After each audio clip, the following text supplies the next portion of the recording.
Bom dia, meus irmãos, graça e paz. Aqui quem está falando é o professor Mateus e hoje nós iniciamos o livro de Josué.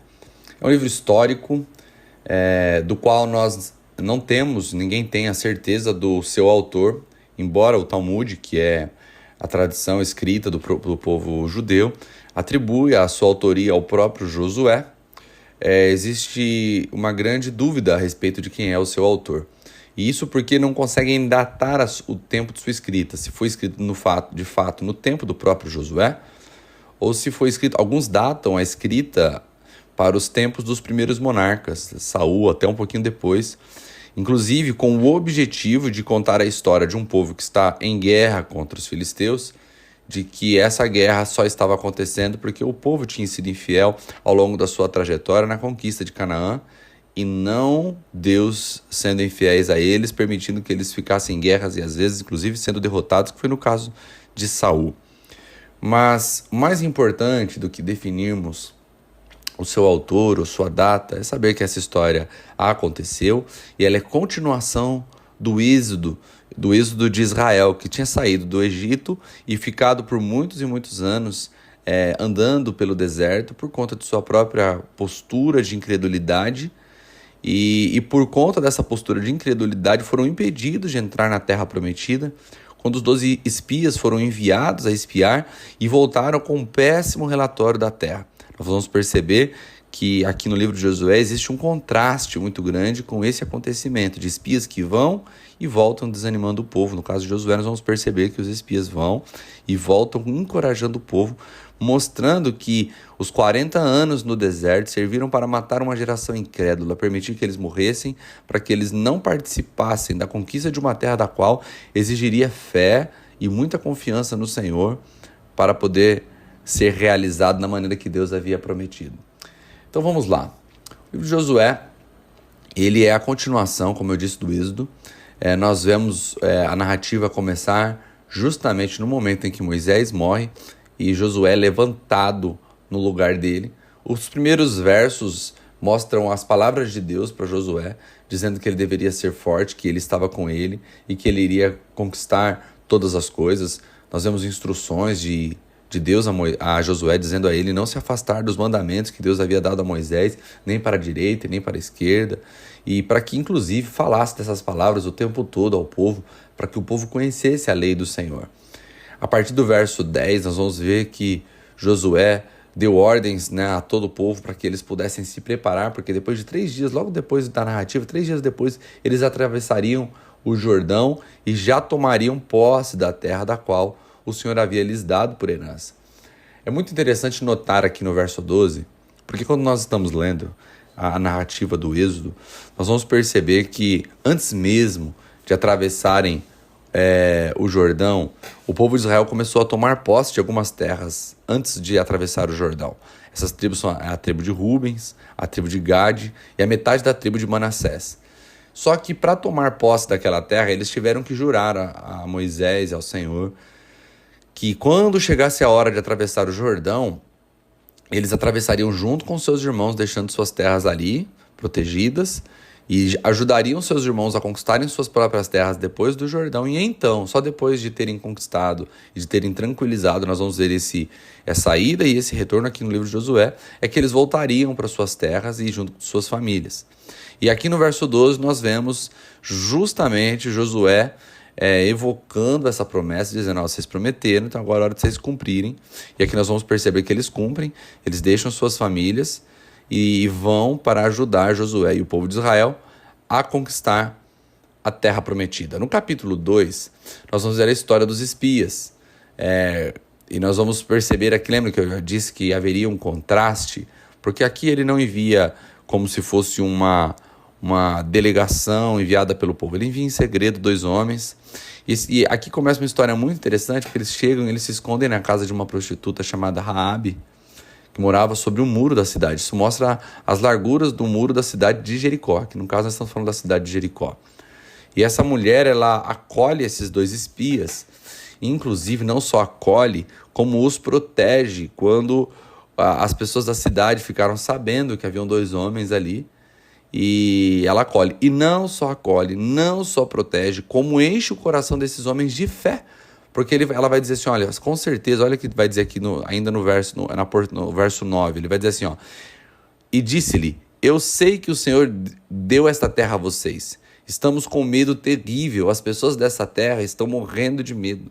Sabemos que o Senhor secou a água do Mar Vermelho quando vocês saíram do Egito, e o que vocês fizeram no outro lado do Jordão com os 2 reis amorreus, Seom e Og. Vocês os destruíram. Quando souberam o que tinha acontecido, ficamos sem coragem, cheios de medo, porque o Senhor, o seu Deus, é o Deus do céu e da terra. Olha aqui como Deus já tinha encontrado os seus, pessoas que acolheriam ele. E aqui nós vamos ver, inclusive durante toda a história, que algumas pessoas do povo se dobram. Nós vamos ver aqui no próprio livro de Josué ao Senhor, e Raabe é uma delas. E para sua curiosidade, Raabe ela está na genealogia do próprio Jesus.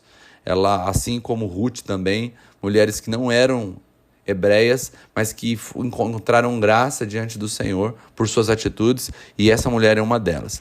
Uma coisa muito interessante é que ela pede proteção para esses espias, dizendo, olha, poupa minha família, me poupa, quando vocês vão vencer, eu sei que vocês vão vencer. E ele fala para ela o seguinte, eu acho que isso aqui é interessante, nós vamos falar um pouco sobre o apontamento disso para Cristo. Olha o que diz o verso 17.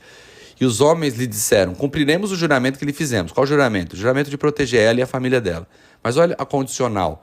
Mas quando voltarmos aqui, prenda esta corda vermelha na sua janela e reúna em sua casa o seu pai, sua mãe, seus irmãos, toda a sua família. Toda pessoa que sair fora da sua casa será responsável pela sua própria vida. Não teremos culpa. Só seremos responsáveis pela morte de alguém que estiver dentro da sua casa. Então, ele diz o seguinte, olha, eu vou proteger vocês, nós não vamos matar ninguém da sua casa, mas tem que entrar todo mundo para dentro da sua casa e pôr um cordão vermelho na porta da casa. E todo mundo que estiver dentro dessa casa será poupado da morte. Nós protegeremos, nós guardaremos. Guarde isso aí, daqui a pouco a gente volta aqui. E eles acabaram deixando aquele povo com medo, e também os espias saíram de lá cheio de fé. Olha aqui, olha o que os espiões falaram aqui no verso 23. Então os espiões desceram das montanhas, atravessaram o Jordão, apresentaram-se a Josué, filho de Num, para lhe informar de tudo o que tinha acontecido. Eles disseram, na verdade o Senhor nos deu toda aquela terra, porque todos os habitantes estão tremendo de medo de nós. Ou seja, aqueles 12 espias que haviam ido no tempo de Moisés voltaram dizendo, não vamos lá não. A terra é boa, maravilhosa, mas nós temos medo, porque aos nossos próprios olhos e aos olhos deles, nós parecemos como gafanhotos. O que aqueles espias no tempo de Moisés estavam dizendo? Nós estamos com medo. Deus não nos dará essa terra porque nós estamos com medo. Olha, os espias de Josué falam, nós vamos lá, sabe por quê? Porque eles estão com medo. Nós não temos medo, nós vamos conquistar, nós vamos vencer. Então aqui houve uma grande mudança mostrando realmente a mudança de povo, o que aconteceu aos 40 anos que eles passaram no deserto. O capítulo 3 vai falar sobre a travessia do Jordão. E o 3, e depois vamos ler também o 3 e o 4, os dois vão falar da travessia. E aqui é muito interessante porque, diferente do Mar Vermelho, que o povo atravessou em terra seca e Moisés falou, continue marchando, aqui nós vamos ver que Deus trata esse momento como um momento solene. Primeiro ele manda o povo se preparar durante 3 dias porque ele faria maravilhas no meio deles. Depois ele pede para que os sacerdotes passem à frente com a Arca da Aliança. Eles tocam a água. Interessante que eles pisam a água, nós vamos ler sobre isso. E quando eles colocam os seus pés nas águas, as águas começam a se represar acima deles, porque diferente do mar que se abre, ali era um rio. Então Deus torna uma represa a parte de cima, espera que a parte de baixo seque, e então eles passam. Interessante que eles não primeiro veem o mar como no Mar Vermelho, que eles viram o mar abrir para atravessar em terra seca. Ali os sacerdotes precisam pisar na água, mostrando confiança plena no Senhor. Inclusive o Senhor expondo os seus sacerdotes, aqueles que trabalhavam para o trabalho do Senhor, com a Arca da Aliança, que era o maior símbolo da presença do Senhor naquele tempo. E isso vai na frente, e eles atravessam o Jordão, vivendo um milagre tão qual o povo de Israel havia vivido ali na travessia do Mar Vermelho, mostrando que o Senhor ainda era com eles e que estava operando milagres do início ao fim. O Deus que começa e o Deus que termina. No verso 8 ele vai dizer: diga aos sacerdotes que levem a arca da aliança, ao chegarem junto ao rio, entrem na água e parem. Olha que interessante. Vocês vão entrar, a água ainda não vai ter descido, mas vocês vão entrar. E quando vocês entrarem, as águas vão começar a secar. Olha o verso 13. E quando os sacerdotes que levavam a arca do Senhor, o Senhor de toda a terra, colocaram os pés deles na água do Jordão, a água que vem de cima ficará cortada e formará uma represa. E é interessante que o povo sai. Uma coisa que eu não disse aqui, no verso 2, ele vai dizer o seguinte, no verso 3 ele vai dizer o seguinte, que o povo deveria, não, o 4, olha, o 3 e o 4. Quando virem a arca, voltando aqui no capítulo 3, agora o verso 3 e 4, tá? Quando virem a arca da aliança do Senhor, seu Deus, ser transportada pelos sacerdotes levitas, deixem o acampamento e sigam atrás da arca, mas mantenham-se de perto de 1 quilômetro, na verdade uns 900 metros de distância da arca. Também, olha que ele vai dizer interessante, também não a percam de vista, para saberem o caminho que devem seguir, pois vocês nunca passaram por lá antes. Muito interessante, isso me chama muito a atenção, porque o povo que estava andando há 40 anos em círculo no deserto conhecia todas as paisagens, e agora Deus estava os levando a um lugar onde eles nunca haviam ido. E então eles precisavam ficar de olho nos sacerdotes, na Arca da Aliança, de olho em Deus, para saber o caminho. Lutero tinha uma frase que me chama e me cativa muito. Ele dizia o seguinte: eu não conheço muito bem o caminho, mas eu conheço muito bem meu guia. Às vezes nós queremos saber de tudo, né? Todos os caminhos, e a gente nunca vai saber disso. Mas é só nós não tirarmos os olhos do Senhor, que Ele nos guiará por todo o caminho, por mais que aqueles caminhos que nós pensamos estar completamente perdidos. Se nós estivermos com o Senhor, nós não estamos perdidos. E aí entramos no capítulo 4. E no capítulo 4 o Senhor pede que cada líder de tribo pegue uma pedra e tire uma pedra do fundo do Jordão. É interessante aqui que ele vai pedir para que os sacerdotes parem no meio do rio, para que todo o povo passe, mostrando plena confiança. Fica aí, deixa o povo passar. Os sacerdotes ficam ali, o povo passa. E depois eles pegam pedras, 12 pedras, para fazer um memorial. E eu já quero ler aqui o verso 5 e 6, ou 5 e 6 do capítulo 4, para nós termos um panorama aqui. Disse assim, ó: e disse: vão até o meio do rio, na frente da arca do Senhor, de seu Deus, e cada um de vocês traga uma pedra no ombro, falando de cada líder de uma tribo. 12 pedras ao todos, uma por cada tribo de Israel. Essas pedras servirão para vocês se lembrarem do que aconteceu aqui. No futuro, quando seus filhos perguntarem o que significa essas pedras, que significado essas pedras têm para vocês, respondam que as águas do Jordão se abriram quando a arca da aliança do Senhor atravessou o rio. Essas pedras estão aqui para que os israelitas se lembrem sempre o que aconteceu aqui. Lá no verso 19 ele vai falar algo parecido. O povo atravessou o Jordão no 10º dia do primeiro mês e acamparam em Gilgal, a leste de Jericó. E Josué ergueu um monumento com 12 pedras que tinham tirado do Jordão e disse aos israelitas: no futuro, quando os filhos perguntarem aos pais o que significam estas pedras, digam: Israel atravessou o rio Jordão caminhando sobre terra seca, porque o Senhor, o seu Deus, fez secar as águas do Jordão para vocês poderem atravessá-lo, tal como o Senhor, o seu Deus, fez secar o mar vermelho para nós podermos atravessá-lo. Ele fez isso para que todos os povos da terra soubessem que o Senhor é poderoso e para vocês respeitarem sempre o Senhor, o seu Deus. Deixa eu só pegar uma referência para que nós possamos começar o nosso dia meditando em tudo isso. O povo passou 40 anos andando em círculos. E de repente o Senhor manda eles se prepararem para mudar de nível, virar aquela página que parecia que nunca terminava, que sempre estava sendo repetida.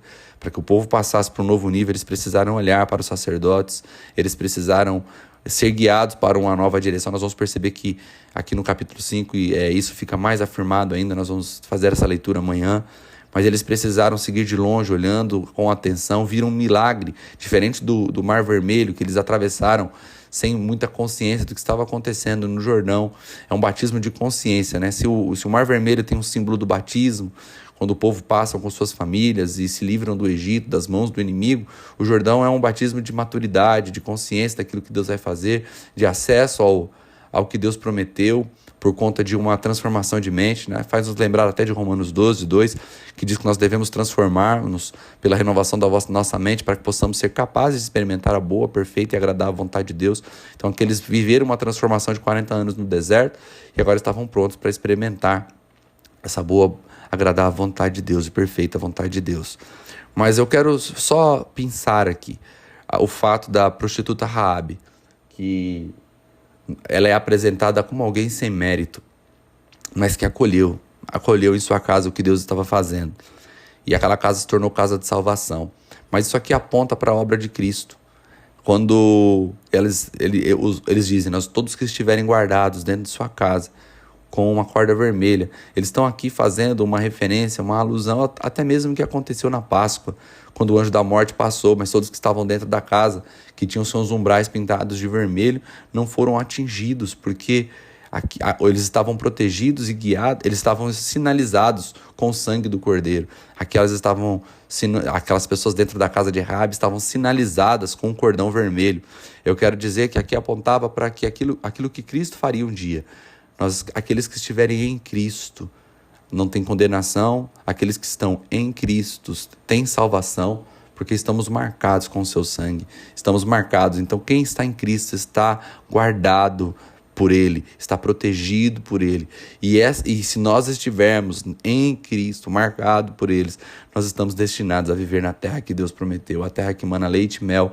No caso deles, a Canaã terrena. No nosso caso, a Canaã celestial, a Jerusalém celestial, que passaremos a eternidade com Cristo.